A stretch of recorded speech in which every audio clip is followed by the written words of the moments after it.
So সেকেন্ডটা আমরা দেখছি, এটা হচ্ছে coupon effect. So the size of the bonds cash flows. The size of the bond's cash flows affects how much a bond's price will change for a given yield change for the bonds of the same maturity. মানে হচ্ছে যে ধরেন yield বেড়ে গেল, তো yield বেড়ে গেলে বন্ডের প্রাইস কমে যাবে as we know it. এখন দুইটা bond similar maturity, similar risk, দুইটা বন্ডেরই YTM বেড়ে গেল, কোনটার প্রাইস বেশি কমবে, কোনটার প্রাইস কম কমবে? তো যেই বন্ডটার কুপন রেটটা বেশি ওই বন্ডটার প্রাইস কম কমবে, এন্ড যেই বন্ডটার কুপন রেট কম ওই বন্ডটার প্রাইস বেশি কমবে। অপোজিট সাইডও সেম, যদি ইন্টারেস্ট রেট কমে যায় বন্ডের প্রাইস বাড়বে, যেই বন্ডটার কুপন রেট বেশি এইটা কম বাড়বে, যেই বন্ডটার কুপন রেট কম এইটা বেশি বাড়বে।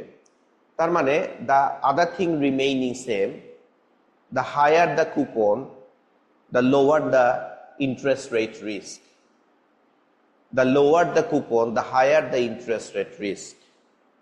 And zero coupon bond, for example, that is an extreme case, যেখানে কোনো কুপন নাই, zero coupon, so সেইটার interest rate risk হবে highest.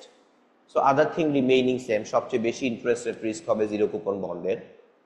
So the higher the coupon, the lower the interest rate risk, the lower the coupon, higher the interest rate risk.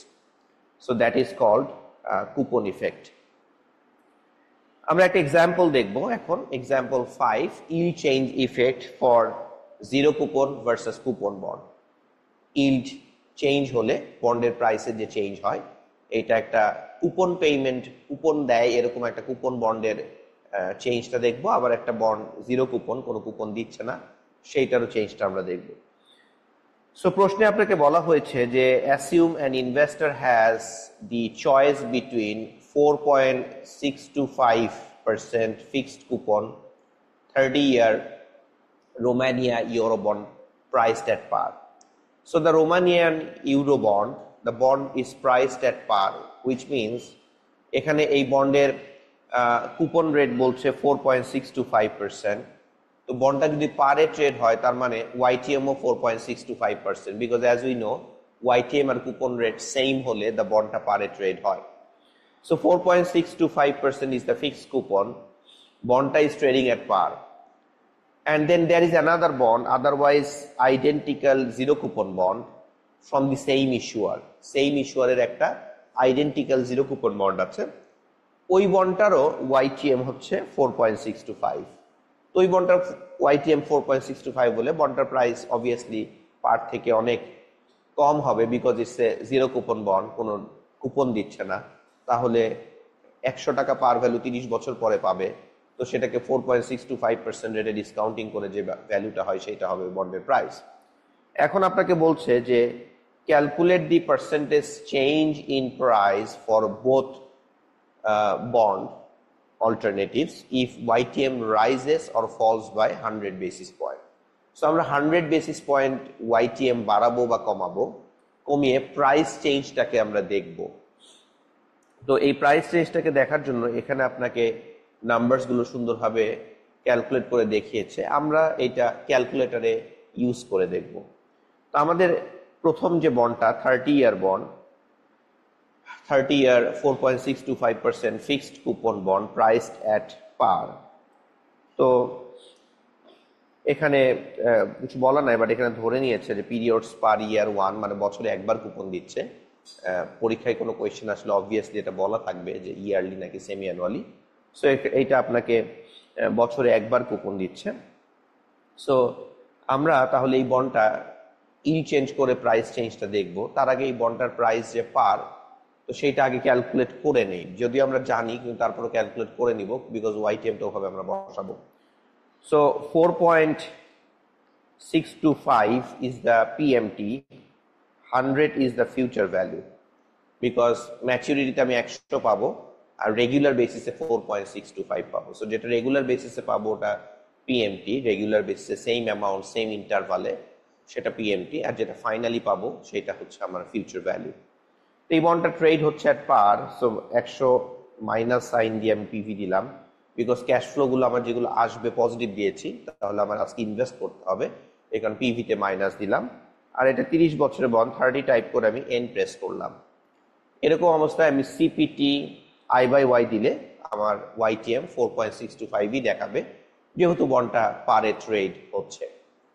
তো এখন আমরা এখান থেকে যে কাজটা করব সেটা হচ্ছে, আমাকে প্রশ্নে বলা হয়েছে যে যদি ইল্ড 100 বেসিস পয়েন্ট বাড়ে বা কমে তাহলে কি হয়। তো ফার্স্ট আমরা ইল্ড 100 বেসিস পয়েন্ট বাড়িয়ে দিই। 100 বেসিস পয়েন্ট মানে 1%। সো এই 4.625 এর সাথে 1 যোগ করব, তাহলে 5.625 হবে। সো এই 5.625 ডিসপ্লেতে থাকা অবস্থায় আমরা আই বাই ওয়াই প্রেস করব। তার মানে আমার ইল্ড ইমিডিয়েটলি 5.625 এ চলে গেল, মানে 100 বেসিস পয়েন্ট বেড়ে গেল। এমত অবস্থায় আমার এই বন্ডের প্রাইসটা কেমন হবে সেটা আমরা ক্যালকুলেট করব। সো সিপিটি পিভি, আপনি খেয়াল করে দেখেন এই বন্ডটার প্রাইস 85.66 এসেছে। সো এটাকে প্লাস স্ল্যাশ মাইনাস এই বাটনটা প্রেস করে আমি পজিটিভে নিয়ে আসলাম। নিয়ে এসে এই নাম্বারটা আমি পরে দেখতে চাই, এটাকে আমি স্টোর করব। স্টোর বাটন প্রেস করে 1-এ প্রেস করব, তাহলে এটা 1-এ স্টোর হয়ে গেল। তো সিমিলারলি এখন আমার এই বন্ডটা তো 100 বেসিস পয়েন্ট ইল্ড বেড়ে গেলে বন্ডের প্রাইসটা কমে 85.66 আসলো। এটা যদি 100 বেসিস পয়েন্ট কমে যেত তাহলে কি হতো। সো আমরা যদি আবার ওয়াইটিএম এ যাই, এটা 5.625, অ্যাকচুয়ালি তো এটা ছিল 4.625। সো 4.625 থেকে যদি 100 বেসিস পয়েন্ট কমে যায় তাহলে তো 3.625 হবে। সো এখান থেকে আমি 1 বাদ দিব, 3.625 এটা ডিসপ্লেতে থাকা অবস্থায় আই বাই ওয়াই প্রেস করব। তাহলে আমার আই বাই ওয়াই মানে আমার ইল্ডে 3.625 চলে গেল। এমন অবস্থায় আমি সিপিটি প্রেস করে পিভি প্রেস করব, করলে দেখবেন এই বন্ডটার price 118.11। So plus slash minus এই বাটনটা প্রেস করে আমরা এটাকে মাইনাস থেকে পজিটিভ করে আমরা স্টোর 2, এটা 2-তে স্টোর করলাম। তো এখানে একটা লক্ষণীয় বিষয় দেখেন যে এই বন্ডটা যখন 100 বেসিস পয়েন্ট ইল্ড কমেছে তখন বন্ডের প্রাইস কমেছে 100 থেকে 85.66, মানে 14.34% কমেছে। কিন্তু যখন ইল্ডটা 100 বেসিস পয়েন্ট কমে গিয়েছে তখন বন্ডের প্রাইস বেড়েছে, বাড়ার সময় 18.11% বাড়ছে। So same 100 basis point yield কমলে বন্ডের প্রাইস যত পার্সেন্ট বেড়েছে, সেম 100 বেসিস পয়েন্ট বাড়লে বন্ডের প্রাইস তার চেয়ে কম কমেছে। এই নেচারটাই হচ্ছে convexity. So you can see that in this curve. এই কার্ভে আমরা যেটা দেখছি যে কার্ভটা ইনকনভেক্স ইন নেচার। এর মানে হচ্ছে ইল্ড 100 বেসিস পয়েন্ট কমলে একটা বন্ডের প্রাইস যত পার্সেন্ট বাড়বে, ইল্ড 100 বেসিস পয়েন্ট বাড়লে একটা বন্ডের প্রাইস যত পার্সেন্ট কমবে, বৃদ্ধিটা বেশি হ্রাসটা কম, বাড়বে বেশি কমবে কম, for same basis point movement up and down. That is the nature of convexity. So কনভেক্সিটির মানেটাই হচ্ছে এটা, যে এই বন্ডের ইল্ড প্রাইসের রিলেশনশিপটা যদি দেখেন, সো বৃদ্ধি পাওয়ার সময় বাড়বে বেশি, ইনক্রিজ করবে বেশি, ডিক্রিজ করবে কম, for the same percentage same changes in yield. তো এই বন্ডটা আমরা তাহলে খেয়াল করলাম যে 100 বেসিস পয়েন্ট যখন বাড়লো বন্ডের প্রাইস 100 থেকে 85.66-এ আসলো, আর 100 বেসিস পয়েন্ট যখন কমলো বন্ডের প্রাইস বেড়ে 118.10 আসলো। সিমিলার আরেকটা বন্ড সেম ইস্যুয়ারের 30 বছর ম্যাচুরিটি বাট জিরো কুপন। তো জিরো কুপন হলে আমরা জিরো টাইপ করে পিএমটি প্রেস করব। জিরো কুপন হলে আমরা পিএমটি প্রেস করে জিরো টাইপ করে পিএমটি প্রেস করব। ফিউচার ভ্যালুতে আমার অলরেডি 100 আছে, আর সিএল আর এভি প্রেস করলে, রিকল ফিউচার ভ্যালু প্রেস করলে আপনি 100 পাবেন। আমার N30, এটা অলরেডি রিকল এন আমার অলরেডি ইনপুট দেয়া আছে। ওয়াইটিএম ছিল 4.625, সেটা আমি 4.625 টাইপ করে আই বাই ওয়াই প্রেস করব। এমন অবস্থায় পিভি বের করব, সিপিটি পিভি। তো এই বন্ডটা 4.625% ওয়াইটিএম এ এই জিরো কুপন বন্ডটা 25 টাকা 76 পয়সায় ট্রেড হবে আর কি, because it's a zero coupon bond, 30 year maturity, 30 বছর পরে 100 পাবেন। সো আজকে হলো 25.76। এটা প্লাস স্ল্যাশ মাইনাস করে এটাকে আমি স্টোর 3-তে স্টোর করলাম। তো এইটা 25.76, যখন মার্কেটে ইল হচ্ছে 4.625। এখন ইল 100 বেসিস পয়েন্ট আমরা কমিয়ে দেই, তো রিকল আই বাই ওয়াই যেখানে 4.625 আছে, সেখান থেকে 100 বেসিস পয়েন্ট কমিয়ে দিলে -1 মানে হচ্ছে 3.625 হবে। তো 3.625 আমি এখন ডিসপ্লেতে থাকা অবস্থায় আই বাই ওয়াই প্রেস করব, করে এই বন্ডটার প্রাইস বের করব, সিপিটি পিভি প্রেস করব। সিপিটি পিভি প্রেস করলে খেয়াল করে দেখেন এটা 34 আসছে, মাইনাস অবভিয়াসলি যেহেতু পজিটিভ দিয়েছি ফিউচার ভ্যালু, এইটাকে প্লাস স্ল্যাশ মাইনাস এটাকে পজিটিভ করে স্টোর 4 আমরা স্টোর করলাম এটাকে। ইল্ড 100 বেসিস পয়েন্ট কমলে প্রাইস যেটা বাড়লো সেটাকে আমরা 4 স্টোর করলাম। Similarly RCL I by Y এটা 3.625 এর জায়গায় 4.625 থেকে আরো 100 বেসিস পয়েন্ট বেড়ে যদি 5.625 হয়, এইটা ডিসপ্লেতে থাকা অবস্থায় আই বাই ওয়াই প্রেস করব, করে সিপিটি পিভি প্রেস করব, দেখবেন বন্ডের প্রাইসটা কমে যাবে 19.36, প্লাস স্ল্যাশ মাইনাস এই বাটনটা প্রেস করে এটাকে পজিটিভে নিয়ে আসবো, এই 19.36 স্টো 5।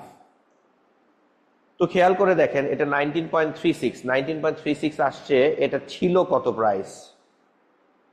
এটা ছিল হলো 25.76, কত পার্সেন্ট কমলো? So 19.36 divided by 25.76 minus 1. So if you calculate the changes, এটা 24.82% কমেছে। 25.76 থেকে 19.36 এ গিয়েছে বন্ডের প্রাইস 100 বেসিস পয়েন্ট ইল বাড়ার কারণে। তো বন্ডের প্রাইস তাহলে কত পার্সেন্ট কমলো? আনসার হচ্ছে 24.83% কমলো।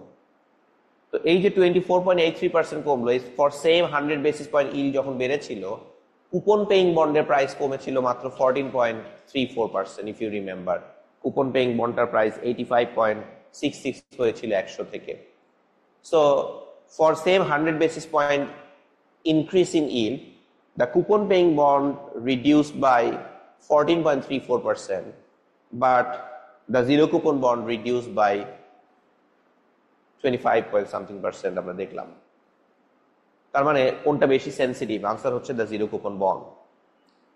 আবার যদি আমরা এই সেম জিনিসটা দেখি, রিকল 5 এ যাই, রিকল 4 এ যাই, বন্ডটার প্রাইস 34.36 হয়েছে যখন ইল 100 বেসিস পয়েন্ট কমেছে জিরো কুপন বন্ডটা, সেটা এন্ডিং price divided by beginning price ছিল 25.759 ইকুয়াল টু -1। দেখেন ইলটা যখন বেড়েছে, ইলটা যখন কমেছে তখন বন্ডের প্রাইস বেড়েছে, বন্ডের প্রাইস বেড়ে 33.39% বেড়েছে, ওয়ারএজ আমাদের কুপন পেইং বন্ডটা বেড়েছিল 18.10%।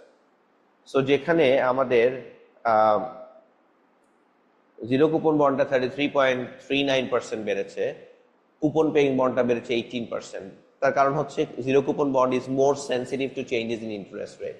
So the higher the coupon, the lower the sensitivity, the lower the coupon, higher the sensitivity, other thing remaining same. এই জিনিসটাই এখানে দেখানো হয়েছে আপনার